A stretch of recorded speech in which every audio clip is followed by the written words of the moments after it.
Welcome to Part 3 of the OPSC Polity Current Affairs series. This video provides a review of key current affairs from the last 6 months, crucial for your exam preparation. The Viksit Bharat Guarantee for Rozgar and Ajivika Mission Act 2025 replaces the MGNRAGA 2005. Key features include 125 days of guaranteed employment and a 60-40 funding ratio for general areas. Karnataka passed India's first state law on hate speech and hate crimes. The legal framework cites BNS 2023 provisions like Section 196 on promoting enmity and Supreme Court judgments emphasizing restrictions linked to public order. The Supreme Court ruled that illegal immigrants have no legal right to stay or claim welfare benefits in India. The ruling emphasizes citizens first and states fundamental rights like Articles 14 and 21 protect dignity, but not the right to reside for illegal migrants. Habeas corpus, meaning produce the body, is a writ to protect against illegal detention.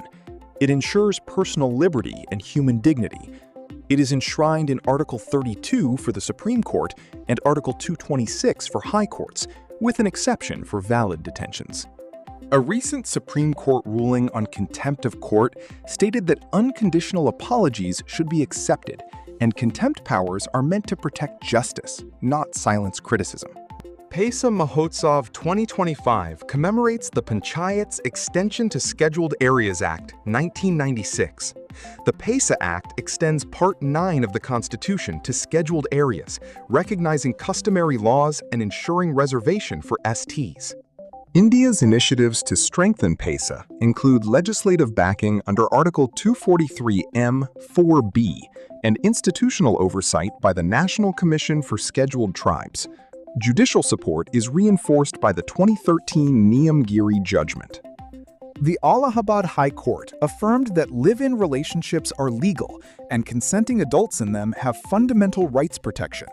The ruling stressed that cohabitation without marriage is not an offense, relying on Article 21, the right to life. The Shanti Bill 2025 reforms nuclear energy laws, replacing the Atomic Energy Act 1962 and the Civil Liability for Nuclear Damage Act 2010.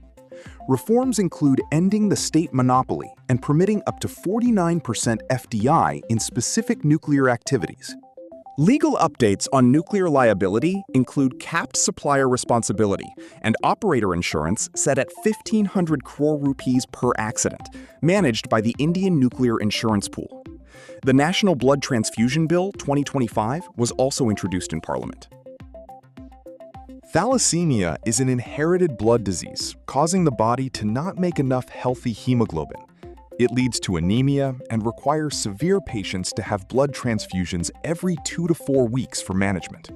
The Right to Disconnect Bill 2025 defines the right to ignore work-related communications after office hours without punishment. Countries like France, Australia, and Spain have adopted similar legal protections. The Health Security/National Security Cess Bill 2025 proposes a specific levy on machines used for manufacturing pan masala. Cess is a levy for a particular purpose and is not obligated to be shared with states. A proposed private member bill seeks to relax anti-defection rules. Disqualification is determined by the presiding officer. An exception exists when 2/3 of a party merges with another party. Private members' bills, or PMBs, are introduced by any MP who is not a minister. They allow members to propose laws not prioritized by the government, but historically, only 14 have become law. Non-scheduled drugs are pharmaceutical products not under the Drugs and Cosmetics Act or the National List of Essential Medicines. They are not subject to government price control, which a committee warned is enabling excessive profiteering. The Supreme Court has ruled that forced narco tests are unconstitutional. Constitutional safeguards like Article 20, which prohibits self-incrimination and double punishment, protect the accused rights. The Sanchar Sathi app, developed by the Department of Telecommunications, is part of a telecom security program to curb misuse and cyber fraud. Its key functions include verifying IMEI numbers and blocking stolen devices. The upcoming Census 2027 will be India's 16th census and the first fully digital, paperless one. It includes the controversial caste enumeration for the first time since 1931 and will be executed in 2 phases, in 2026 and 2027. The Chief Information Commissioner, or CIC, is established under the RTI Act 2005. The CIC and up to 10 information commissioners are appointed by the President. Their tenure is 3 years or until age 65. Electoral trusts were introduced in 2013 and serve as non-profit companies under the Companies Act 2013. Their purpose is to transparently receive and distribute voluntary donations to political parties. We appreciate you joining us for this review of OPSC Current Affairs. We hope this video helps you on your journey to success. Thank you for your time.